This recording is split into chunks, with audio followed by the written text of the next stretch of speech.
le roi des rois, celui qui est au-dessus des rois humains, le Seigneur des seigneurs bien-aimés.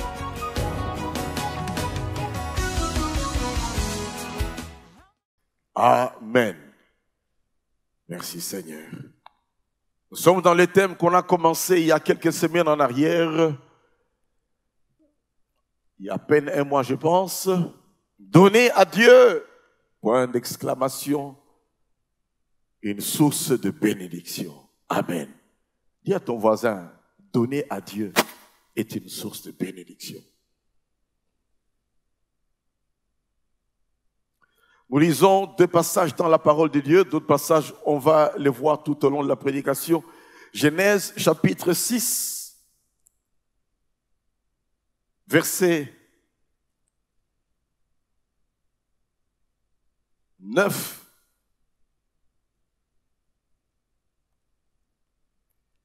Voici la postérité de Noé. Noé était un homme juste et intègre dans son temps. Noé marchait avec Dieu. Ce sont les mêmes expressions qu'on utilise pour le cas de Job. Juste et intègre. Noé marchait avec Dieu. Et nous allons au chapitre 8 maintenant. Nous lisons les versets 18 à 22. Le contexte, c'est lorsque Noé est sorti de l'arche. Et Noé est sorti avec ses enfants, ses fils, sa femme, et les femmes de ses fils, tous les animaux, tous les reptiles, tous les oiseaux, tous ceux qui se meuvent sur la terre selon leur espèce, sortirent de l'arche. Noé bâtit un autel à l'Éternel.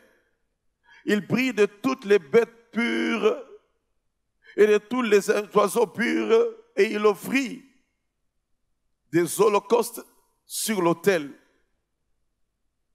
L'Éternel sentit une odeur agréable et l'Éternel dit en son cœur, je ne maudirai plus la terre à cause de l'homme, car les pensées du cœur de l'homme sont mauvaises dès sa jeunesse. Et je ne frapperai plus tout ce qui est vivant comme je l'ai fait. Tant que la terre subsistera, les semailles et la moisson, le froid et la chaleur, l'été et l'hiver, le jour et la nuit ne cesseront point. Amen. Bénis ta parole, Seigneur. Et merci d'être à ton école encore ce matin. L'école de savoir donner à Dieu. Car te donner, Seigneur, est une source de bénédiction. Loin de nous la pensée de marchander avec toi. Pas du tout. Mais tu veux que nous puissions avoir ton cœur qui s'est donné. Tu nous donnes tout pratiquement. Et nous voulons apprendre à te donner également, Seigneur. Aide-nous à pouvoir faire des pas de géant. Aide-nous à nous démarquer davantage. Et qu'à la fin de cette prédication, ceux qui te donnaient persévèrent à te donner. Ceux qui te donnaient en discutant ou en murmurant apprennent à te donner avec joie. Ceux qui ne te donnaient pas du tout, qui prennent la résolution de te donner, d'autant plus qu'il y a des bénédictions qui en découlent. Merci pour ta bénédiction sur cette parole. Au nom de Jésus, nous avons ainsi prié et nous disons Amen.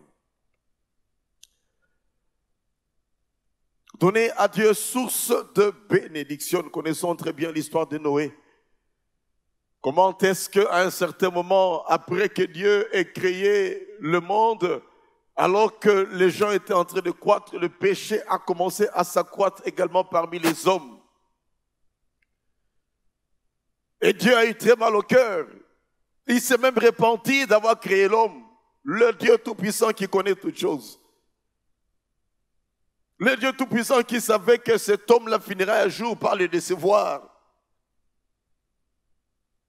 On dit qu'il s'est repenti d'avoir créé l'homme. C'est dans Genèse chapitre 6, au verset 6, que Dieu dit cela. Il se répand. Ne savait-il pas cela? Il savait, mais là il y a un mystère qui nous dépasse. Là c'est comme si Dieu descend à la dimension de l'homme pour pouvoir se repentir. alors qu'il est Dieu et qu'il ne commet jamais d'erreur.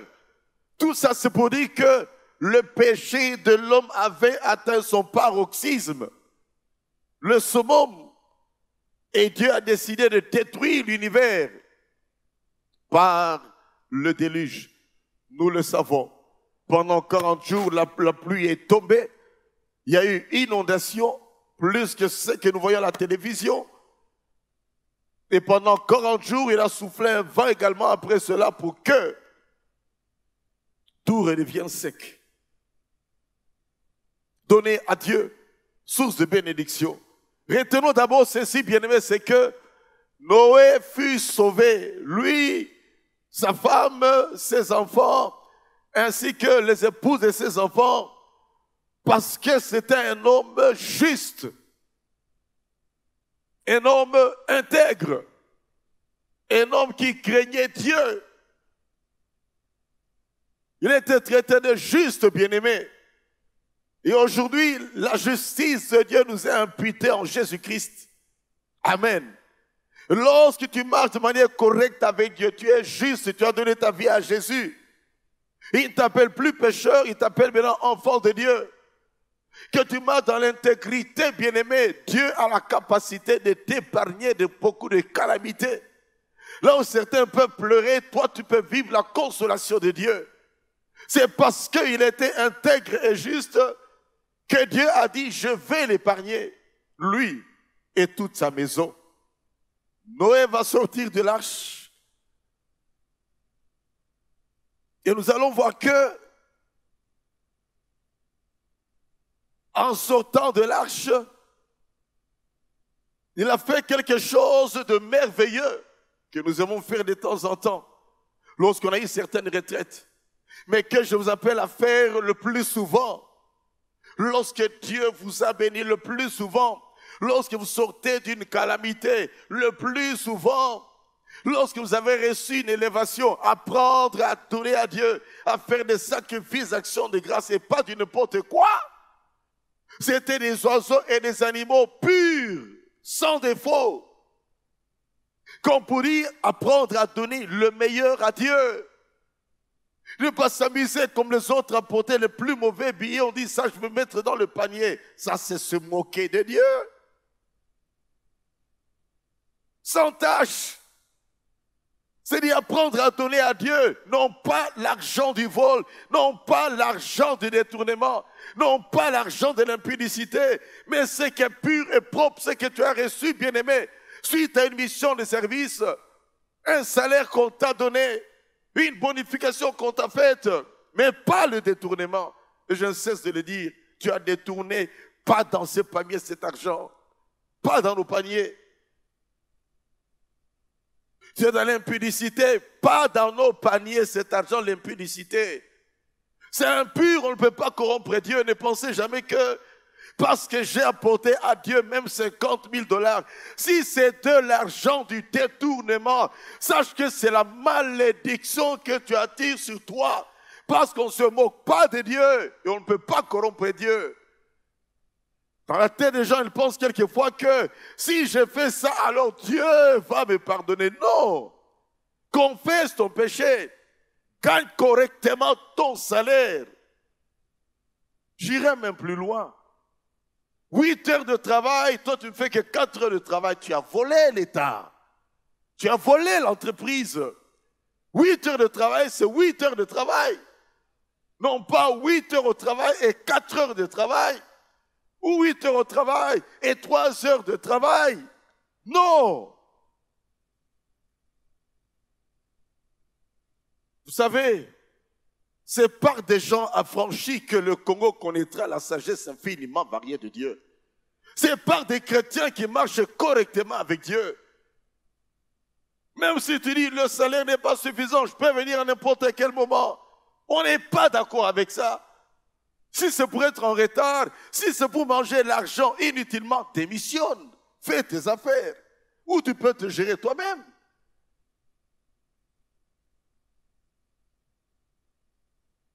Il était intègre et juste. Il y a même des pays où les gens ne connaissent pas Dieu. Mais on est étonné par leur intégrité. On est étonné par leur sens de justice. Alors qu'ils ne connaissent pas du tout le Seigneur. Étonnés par leur sens d'intégrité. Alors qu'ils ne connaissent pas du tout le Seigneur.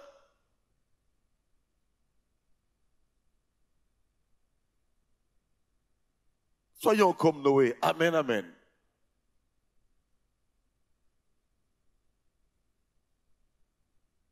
Salomon, lui, quand il a offert à Dieu 1000 holocaustes, Dieu lui a donné l'intelligence et la sagesse qu'il avait demandé. Et Dieu lui a ajouté comme bonus la richesse et la gloire. Mais ici, là, bien pour le cas de Noé, il a tout simplement vécu la faveur divine. Parce qu'il était intègre et juste. Et nous allons voir que Dieu lui-même va prendre des résolutions. J'appelle cela les décrets que l'Éternel a pris. Il y a 5 décrets, bien-aimés. Les décrets sont des décisions qu'une autorité peut prendre pour une nomination ou pour autre chose. Il y a les décrets, il y a les arrêtés, ce sont des décisions. Et là, nous voyons que Dieu va décréter 5 choses.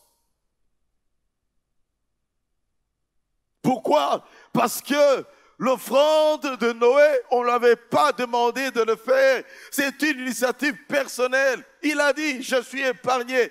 Dieu m'a épargné. Je ne peux pas rester comme ça. Je dois bénir mon Dieu. Je dois lui démontrer que je suis reconnaissant.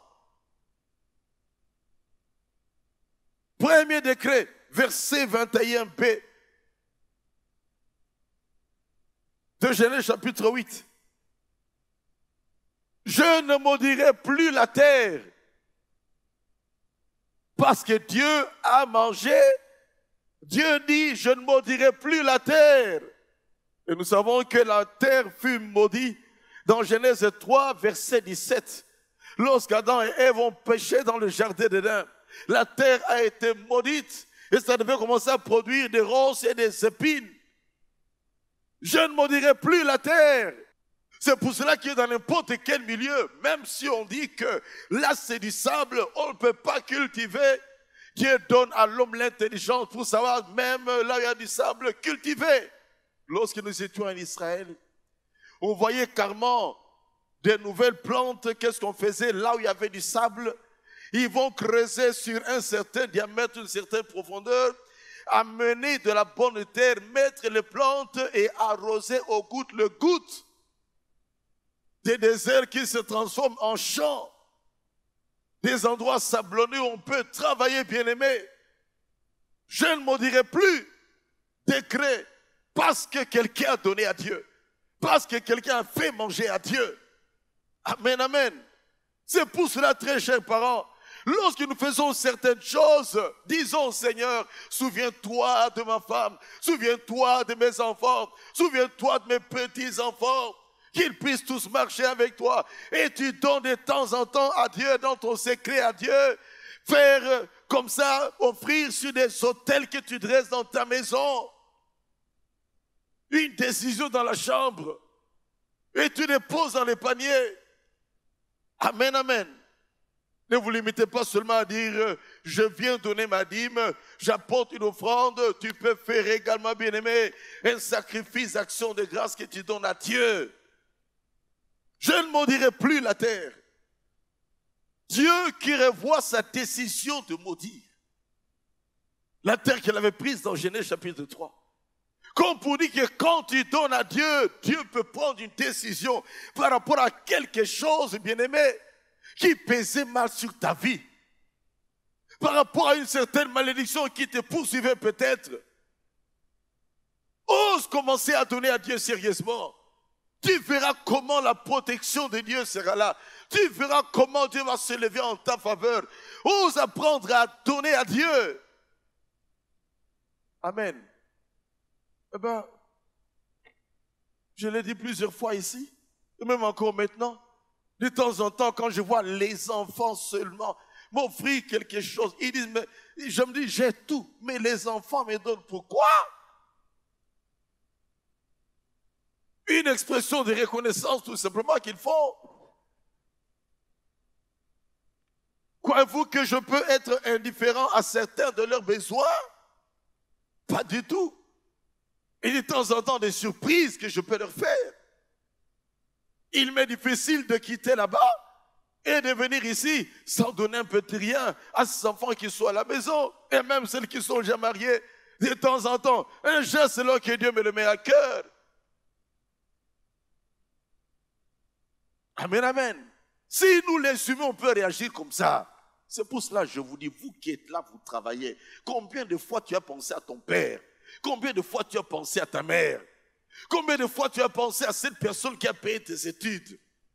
As-tu déjà fait un geste où tu te dis, papa a beaucoup d'argent, maman a beaucoup d'argent, et ils ont beaucoup d'entreprises. Sais-tu pas qu'une simple montre peut faire du bien à ton papa? Ne sais-tu pas qu'un simple wax, même hollandais, si tu n'es pas en mesure d'offrir un super wax, peut faire du bien à ta maman, même si elle a tout? Il gardera cela et elle gardera cela soigneusement, disant ça, c'est mon fils, ça, c'est ma fille qui m'a donné.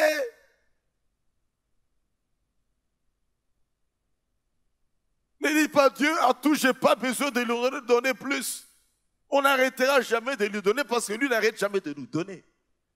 Ne dis jamais tes parents qu'ils ont beaucoup, tu n'as pas besoin, ose faire ce geste-là.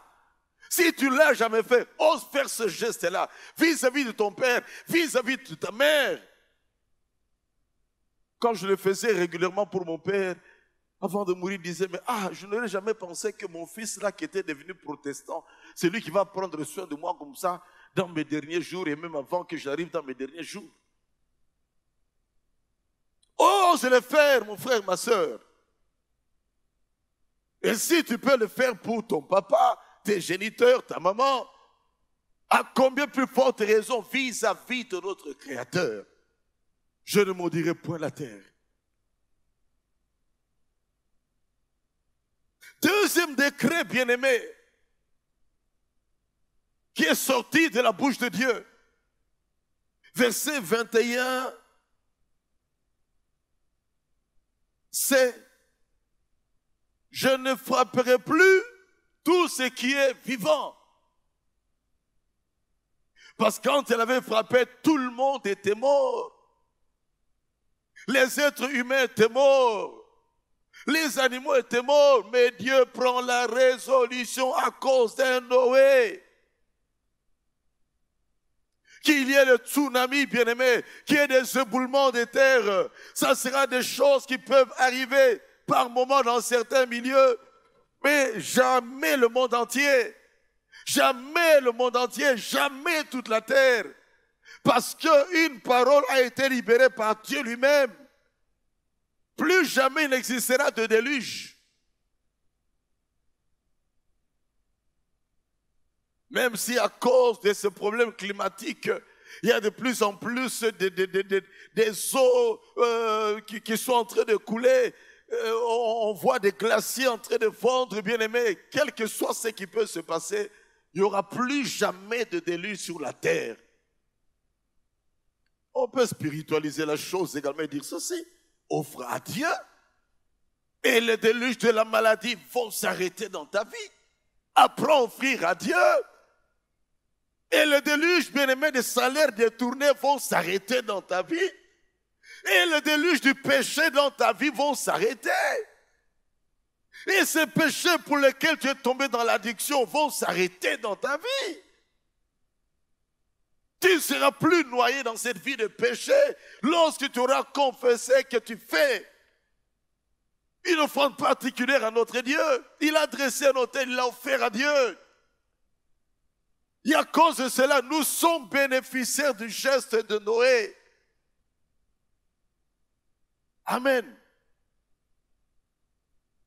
Des fois, il suffit de faire cela et certaines choses s'arrêtent. Certaines malédictions s'arrêtent. C'est bien de prier, c'est bien de jeûner, c'est bien de chasser les démons. C'est bien de mener une vie de sanctification, mais Dieu aime que nous apprenions à lui donner également. Et nous disons Amen. Ose le faire. Je ne frapperai plus tout ce qui est vivant. Fini le déluge. Qu'il y ait des avalanches, qu'il y ait des tsunamis, qu'il y ait des pluies torrentielles, qu'il y ait des ouragans, qu'il y ait toutes ces choses que nous suivons à la télévision, qui montrent des inondations, des coulées de boue. Mais plus jamais pour l'univers entier, circonstanciellement selon les milieux. Et là, c'est Dieu seul qui sait pourquoi il permet certaines choses dans certains milieux. Lui seul sait pourquoi. Et là, c'était le deuxième décret, parce que quelqu'un a donné à Dieu. Troisième décret, tant que la terre subsistera, les semailles et la moisson subsisteront. Semailles et moisson, le jour et la nuit, l'hiver et l'été. Mais je veux qu'on se limite là à parler tout simplement des semailles et des moissons. C'est-à-dire que normalement, logiquement, tu planteras, tu vas récolter. Tu vas travailler, tu vas labourer la terre et tu auras le fruit des champs. Amen, amen. Tu ne travailleras pas en vain. Chaque fois que tu auras semé, tu vas récolter. Et dans un pays très fertile comme le nôtre bien-aimé, combien sont ceux qui osent ne fût-ce que pour soulager leur douleur?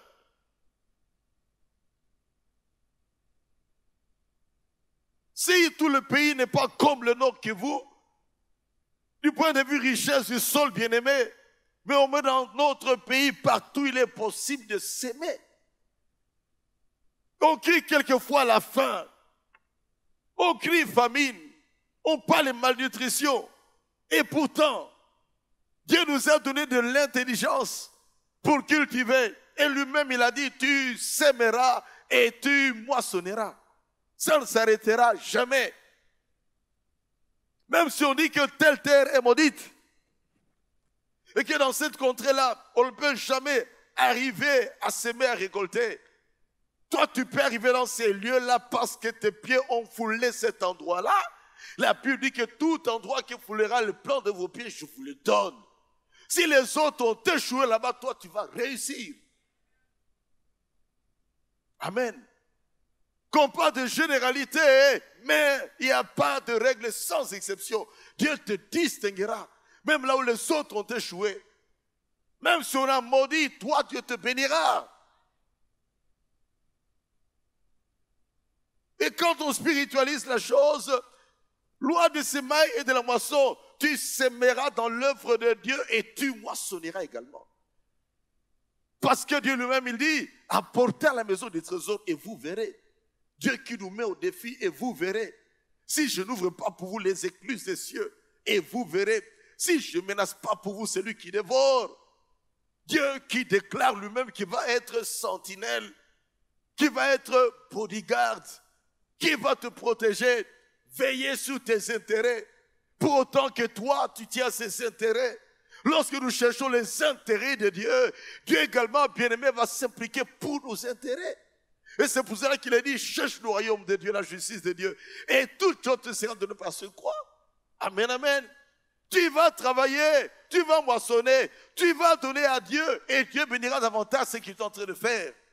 Pour autant que tu es déterminé, pour autant que tu as la foi, pour autant que tu gardes la vision et surtout pour autant que tu dis Dieu, plus tu me béniras, plus je bénirai également ton œuvre. Ose le faire, bien-aimé, et tu verras ce que Dieu fera pour toi. Ose le faire. Parce que plus nous donnons à Dieu, plus Dieu se démarque en notre faveur.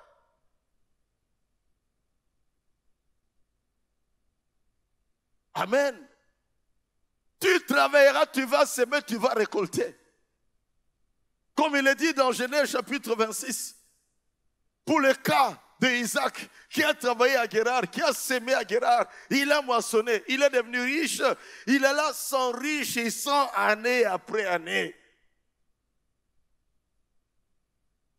Si tu travailles et qu'il n'y a pas de progrès continuel, bien-aimé, si tu travailles et qu'il n'y a pas de croissance, pose-toi des questions. Est-ce une épreuve de Dieu ou alors j'en suis pour quelque chose? Est-ce que je donne fidèlement ma dîme au Seigneur? Est-ce que je gagne judicieusement mon salaire? Est-ce que Dieu se retrouve dans ce qu'il m'a donné? Je croisais deux jeunes gens. La première personne, il y a environ 4 mois ou 6 mois en arrière, quand j'étais à l'étranger. Et cette fois-là, j'ai croisé un autre jeune homme qui est passé par cette église, 19 ans, il avance avec le foot. Je lui ai dit ceci, mon petit, tu dois savoir que dans ce domaine du football, il y a une confrontation de puissance. Ne pense pas qu'en restant comme ça à la maison, en t'entraînant, cela va suffire pour que tu arrives à émerger et arriver à être comme ces autres qui gagnent des millions. Tu dois faire un deal avec Dieu. Dire ceci à Dieu, Dieu, je marche avec toi fidèlement. Bénis-moi de manière croissante et mon argent n'ira pas dans l'impudicité. Je soutiendrai ton œuvre. Tes intérêts, tu vas les retrouver. Seigneur, lorsque tu m'auras béni, je lui ai dit, pourquoi est-ce qu'il n'y a que la plupart des païens qui sont parmi les millionnaires, à peine quelques chrétiens millionnaires dans le domaine du football, par exemple, à peine quelques chrétiens. Pourquoi seulement quelques chrétiens? Ne pouvons-nous pas avoir plusieurs qui sont dans le domaine du sport et du bon sport, parce qu'il y a des sports que je ne peux pas du tout accepter. Ne pouvons-nous pas en avoir plusieurs qui font cela pour Dieu, tout pour la gloire de Dieu, et qui apprennent à donner à Dieu. Dieu leur donnera même de l'intelligence pour savoir comment fructifier ce qu'ils ont reçu. Ça fait mal de fois de voir comment est-ce que certaines personnes ont émergé, même dans le domaine du sport, et voir après comment est-ce qu'ils sont devenus presque mendiants dans la rue. J'ai vu des images, un ancien champion dans des voitures, bien-aimé, qui se retrouve sans domicile fixe.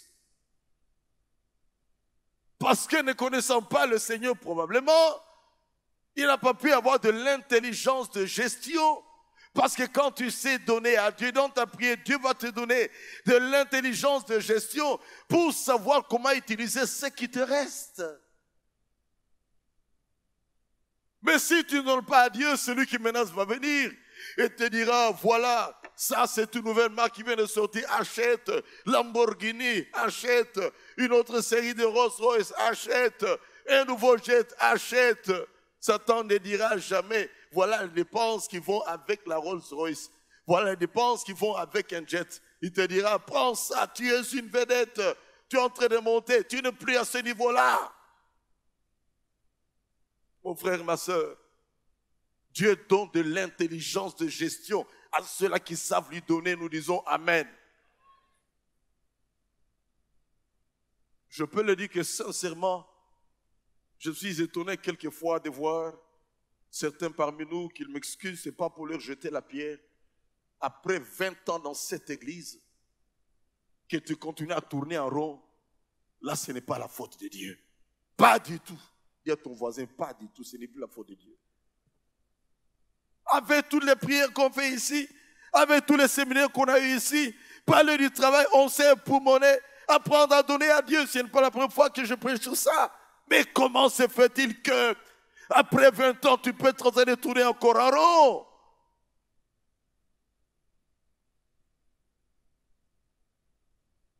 Je pense que quelquefois, on attend toujours à ce qu'on puisse être engagé, être un employé. Quelqu'un a dit ceci, si tu veux laisser un bon héritage à tes enfants, même si tu es employé, deviens également employeur et ta propre entreprise. Travaille, crée, donne à Dieu. Il ne t'abandonnera pas, il bénira l'œuvre de tes mains. Mais si tu ne sais pas donner à Dieu, les années vont passer. On va penser qu'il faut une prophétie spéciale avec un pasteur ou un prophète spécial. Laisse-moi vous dire que vous aurez le meilleur des prophètes. Vous aurez même le pasteur qui a la plus grande onction financière, qui va prier pour vous. Vous allez vous retourner, tomber par terre. Mais si le principe de Dieu n'est pas mis en pratique, sache que tu ne connaîtras pas la prospérité financière et autres. Et nous disons Amen. Oui, acclamons le Seigneur. C'est très important. Même si Dieu a promis, il y aura des millionnaires, il y aura des millionnaires. Que feras-tu avec ces millions? Si tu dis, Seigneur, je serai un grand donateur pour la mission. Seigneur, moi, je vais commencer à porter comme il faut tous ces gens qu'on invite ici. Seigneur, moi, je m'engagerai dans tel domaine pour toi, Seigneur. Moi, je vais commencer à donner pour payer les frais d'études de nos étudiants. Seigneur, moi, je donnerai à la folie. Comment veux-tu que Dieu t'abandonne et te regarde comme ça quand tu prends de telles décisions en faveur de ceux qu'il aime? Amen, amen, amen. Apprends à donner à Dieu. Dieu dit, je ne frapperai plus.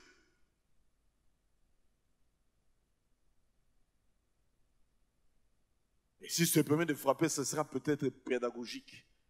Parce que tu commences un peu à tripoter. Il te dit, je veux un peu retenir. Et toi de réfléchir maintenant pour dire, où est-ce que je fais tomber ma fer de hache?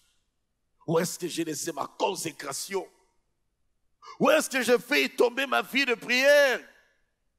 Où est-ce que je fais tomber mon esprit de donation, de libéralité que j'avais? Pour cela qu'il y a un temps pour toutes choses, bien-aimés. Un temps pour marcher, un temps pour s'arrêter, un temps pour réfléchir. D'où je viens, où suis-je, où je vais? Tant que la terre subsistera, les semailles et la moisson subsisteront. Alors ne nous arrêtons pas de s'aimer dans l'œuvre de Dieu. Je ne ferai jamais de mon vivant, bien-aimé, un carnet de donations pour les dîmes comme ça se fait dans certaines églises et même des assemblées de Dieu. Malheureusement, commencez à contrôler. As-tu donné, n'as-tu pas donné? Comment c'est peu maintenant? Autrefois, tu donnais beaucoup. Je ne comprends pas. Quel est ton salaire? Je ne demanderai jamais le salaire de quelqu'un. Chacun devant sa conscience. Chacun dans la présence de Dieu doit s'examiner pour savoir s'il est encore dans la foi. Et on ne peut prétendre demeurer dans la foi si on ne donne pas à Dieu. Quand on aime Dieu, on le démontre en donnant à Dieu. Amen. Quatrième décret divin. Dieu, chapitre 9, verset 1er. Bon, là, nous sautons. Dieu bénit Noé et ses fils. Bénédiction.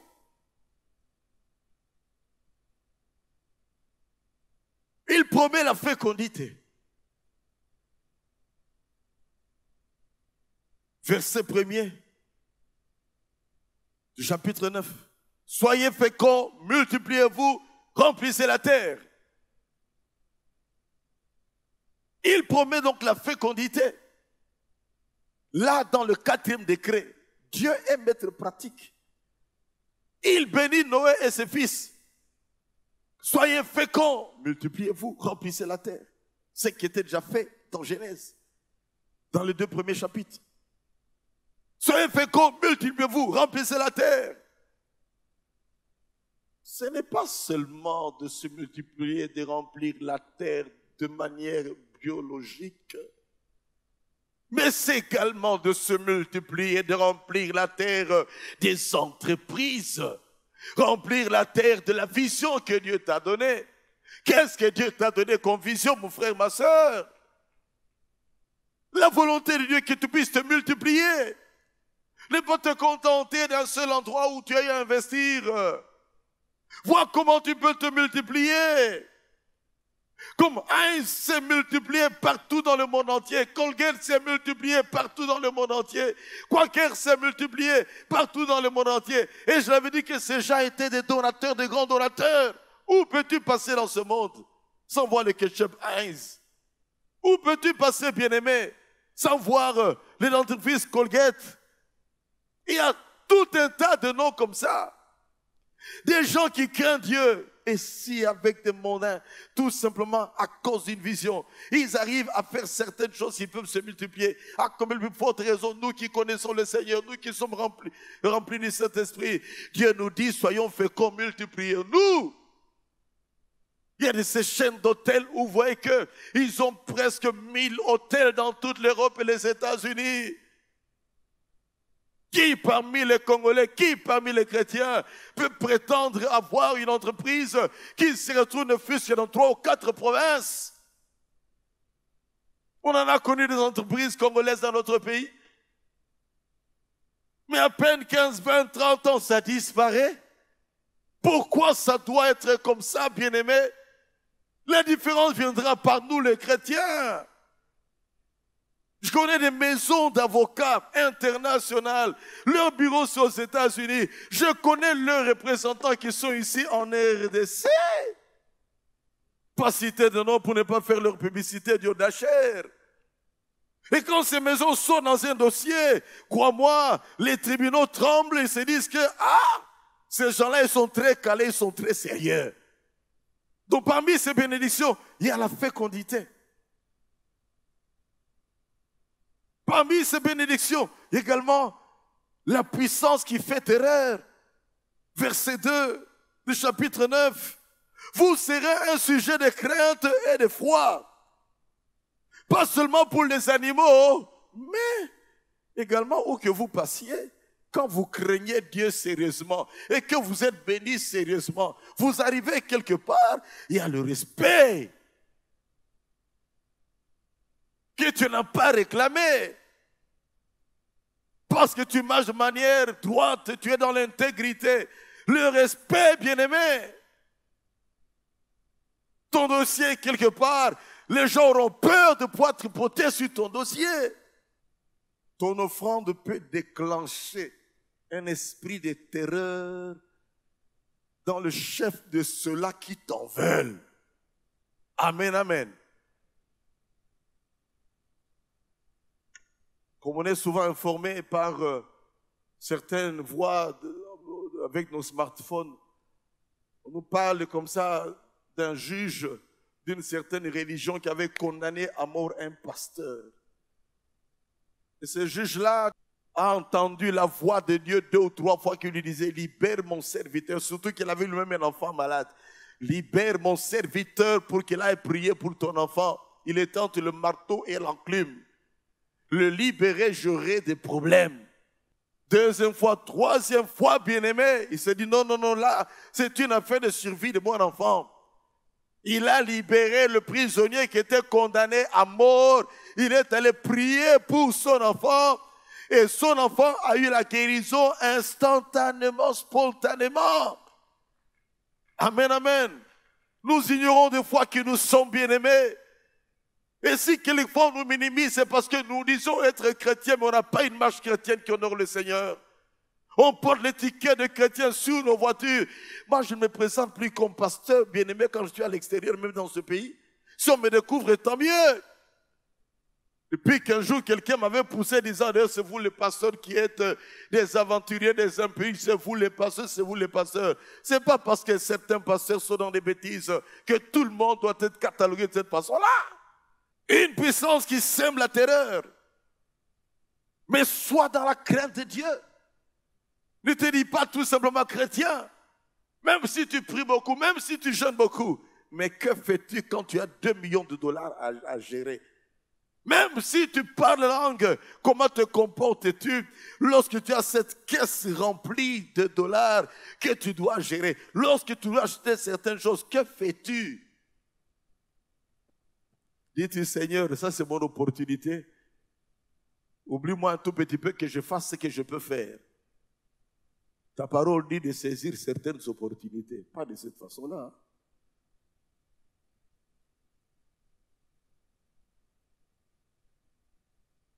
Il ne faut pas faire dire au texte ce que le texte ne veut pas dire. Ne pas prendre un texte, l'utiliser hors de son contexte et que ça devient maintenant un prétexte pour faire du n'importe quoi. Mais si tu es dans la crainte de Dieu, crois-moi, même si on a décidé de mettre de côté dans le travail une série d'employeurs, on arrive à ton nom, on dit non, non, non, non, non. Ce jeune homme ici, on ne peut pas le mettre dehors. Cette soeur, on ne peut pas la mettre dehors. Elle est intègre, elle résiste à toutes les tentations.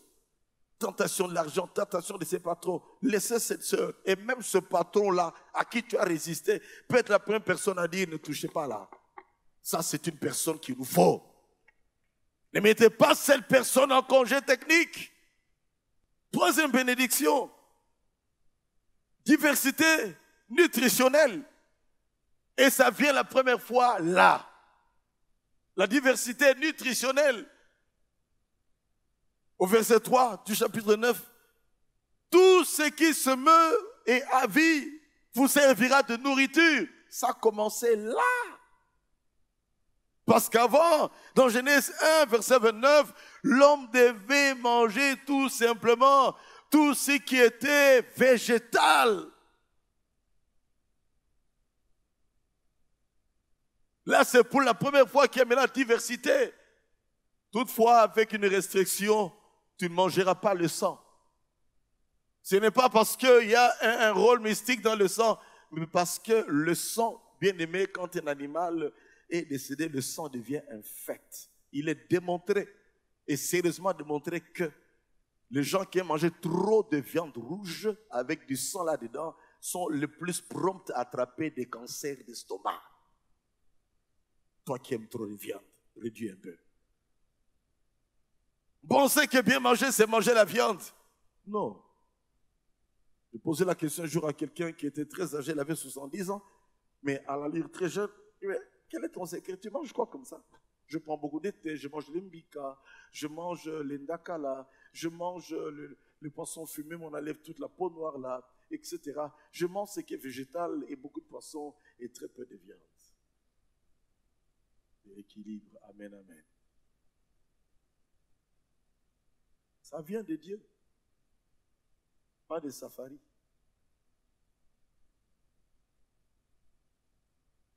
Tout ce qui se meut et a vie vous servira de nourriture.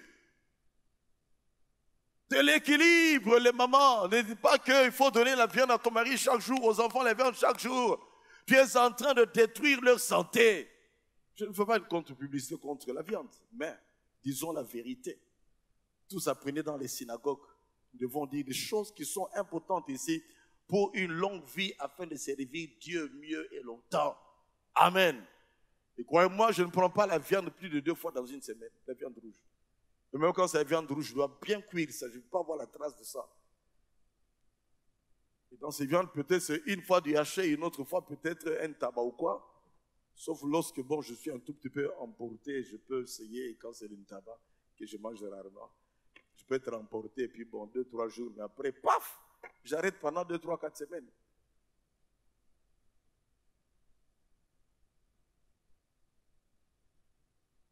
Et là, c'est la 3e bénédiction. La 4e bénédiction, maintenant, c'est quoi? C'est la vengeance. Dieu dit qu'il va se venger lui-même. Il demandera le sang de l'homme à l'animal. Il demandera le sang de l'homme qui a versé le sang de quelqu'un.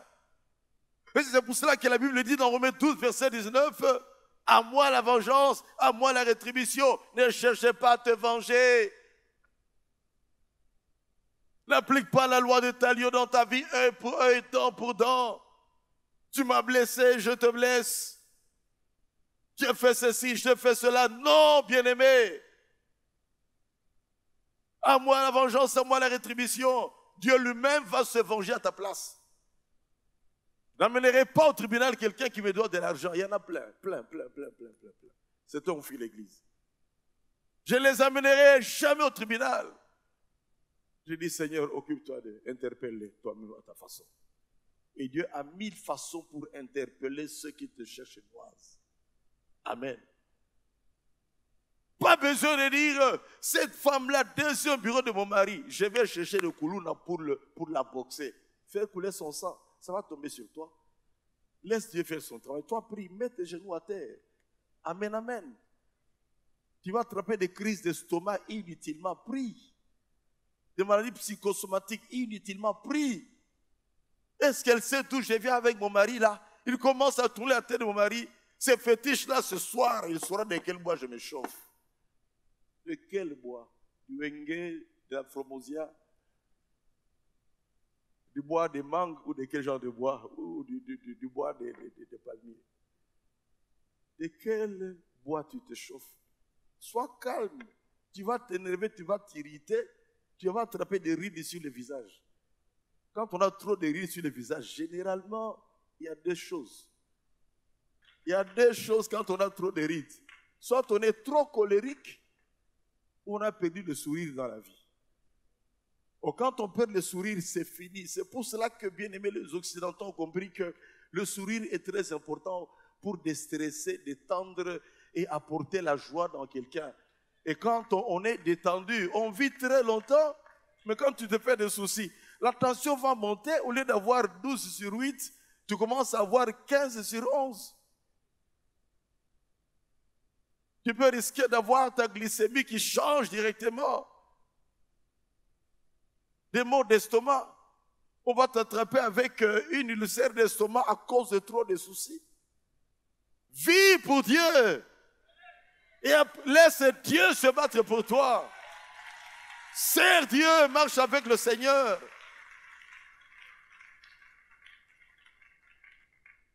Même quand tu la rencontres quelque part et que tu sais que c'est elle, tu salues tout le monde. Combien t'es karaté, aux nos chrétiens? Salut ma soeur. Et là, c'est le feu ardent qu'elle attrape dans ta main. Il va se poser des questions. Mais comment est-ce qu'elle se venge? Je pensais qu'elle va me cogner. Non. Le chrétien, réellement chrétien, né de nouveau et affranchi, ne cogne pas. Amen. Sinon, j'en aurais donné déjà des crochets aux gens, moi. Il ne cogne pas. À moi la vengeance, dit la Bible, à moi la rétribution. Dieu seul va te restituer, te rétribuer. Dieu seul va se battre pour toi. Vous savez, quelquefois j'ai pitié de ceux qui m'ont joué de mauvais tours, qui sont partis avec mon argent. C'est toujours des mauvaises nouvelles. Je n'ai rien dit, je n'ai pas maudit. Je ne maudirai pas, je n'aime pas maudire. La Bible nous interdit de maudire. Pourquoi? Parce que quand on maudit, ça se passe réellement. C'est pour ça qu'il dit, ne maudissez pas. Et quand on maudit, on devient disciple de Satan. Pas celui qui est maudit. Je ne suis pas disciple de Satan. Je ne veux pas que le malheur arrive à quelqu'un. Dieu, occupe-toi de la personne. J'ai même dit un jour à quelqu'un, mon frère, c'est comme ça que tu vas commencer la nouvelle année. Avec ce petit rien que tu me dois depuis 2, 3, 4 ans. Quelle réponse j'ai reçue? Ah, pasteur, quel genre de berger tu es? Tu commences à maudire comme ça tes propres brebis. Est-ce que moi je t'ai maudit? J'ai dit, comment tu peux commencer une nouvelle année avec ce genre de comportement?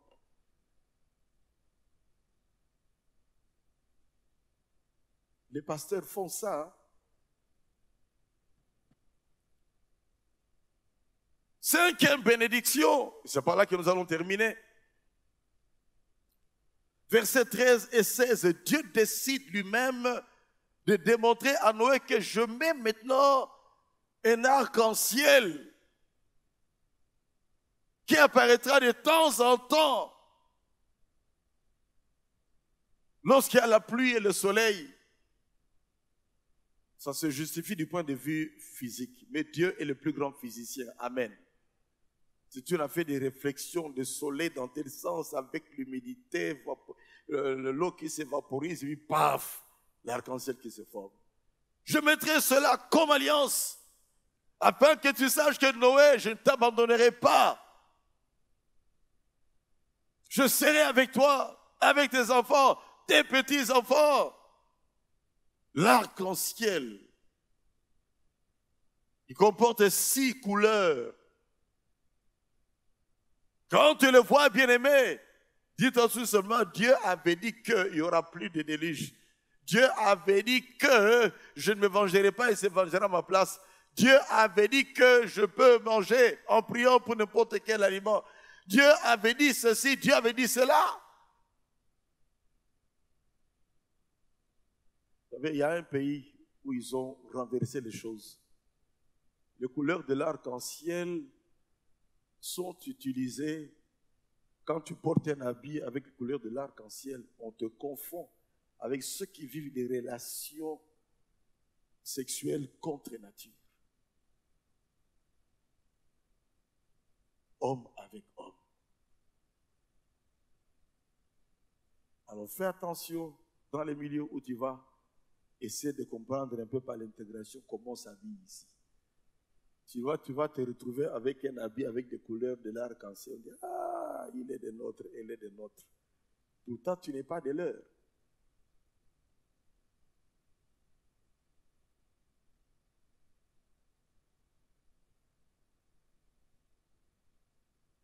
Au Canada que j'ai vu ça.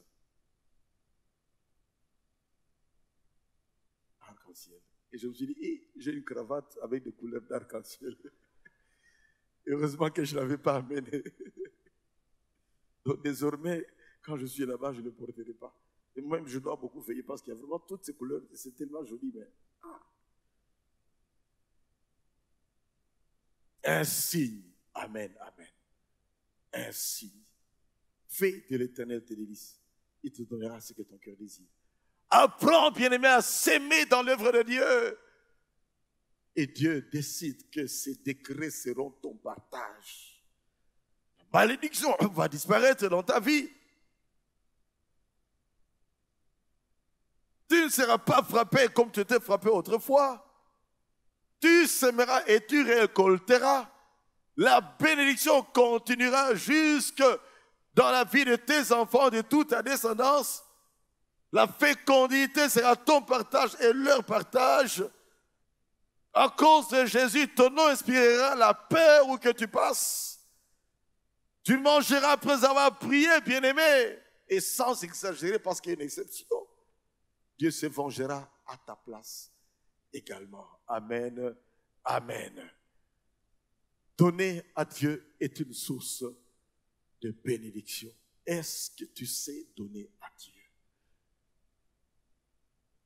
Mais n'oublions pas également qu'il était juste et intègre. Et pour aujourd'hui, il faut que tu aies d'abord donné ta vie à Jésus. As-tu donné ta vie à Jésus, toi qui es là ce matin? L'as-tu accepté comme Sauveur et Seigneur? Si tu n'as pas accepté Jésus dans ta vie, si tu ne t'es pas repenti de tes péchés, quel que soit ce que tu peux donner à l'Église, moi je ne peux pas savoir quel est ton état spirituel, mais Dieu dit, il a donné, mais il ne veut pas m'accepter, moi le donateur. Il faut qu'il m'accepte, moi le donateur, dans sa vie comme Sauveur et Seigneur d'abord, avant de prendre plaisir à ton offrande. Il veut que ta vie soit une offrande de valeur.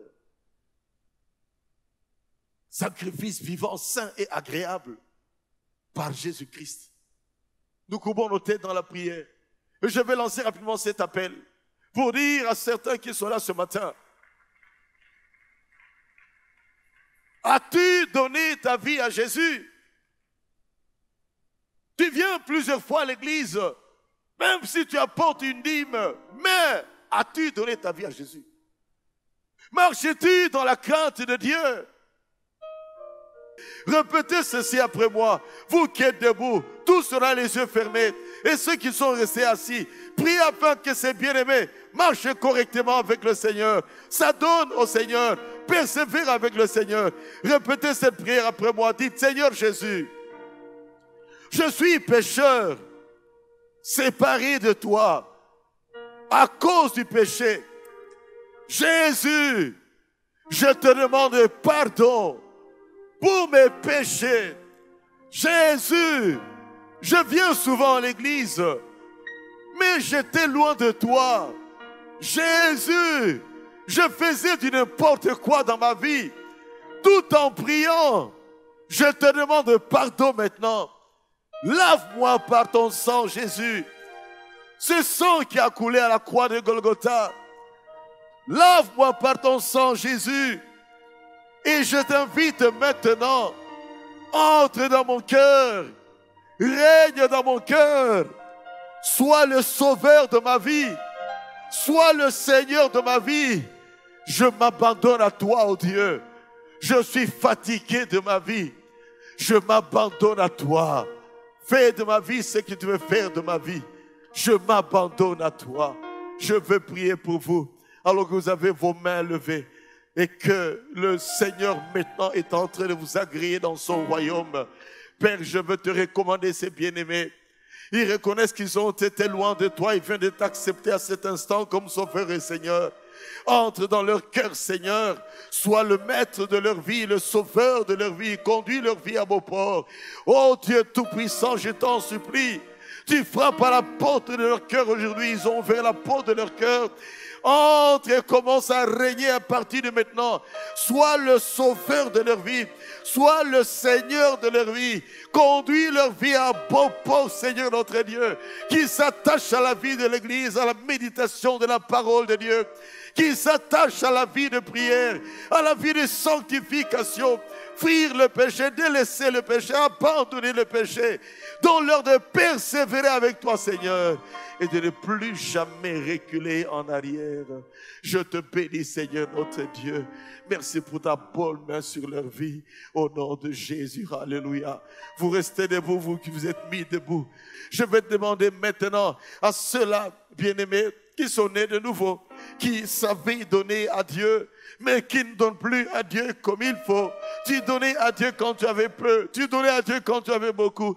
À un certain moment, tu n'arrives plus à donner à Dieu ni peu ni beaucoup. Veux-tu te mettre également debout, toi qui as des problèmes pour donner à Dieu? Et tu dis, aujourd'hui, je prends la résolution de revenir à Dieu dans l'esprit de libéralité. Merci de vous mettre debout. Alléluia. Mettez-vous debout, s'il vous plaît. Répétez après moi cette prière, vous qui êtes debout là maintenant. Dites, Seigneur Jésus, je viens à toi ce matin pour me repentir, pour te demander pardon. J'ai failli à mes obligations de t'apporter la dîme qui te revient. Je ne paye plus la dîme comme il faut. Je n'apporte pas les offrandes, pourtant je suis béni. Jésus, pardonne-moi. Je commence à comprendre pourquoi les difficultés abondent dans ma vie. Seigneur, je prends la résolution de t'obéir et d'apporter à la maison du trésor toute la dîme, d'apporter à la maison du trésor des offrandes, de supporter également la mission, de donner chaque fois que l'Église est dans les besoins. Merci Jésus. Merci pour ton assistance. Et que la paix revienne. Père, je prie pour vous.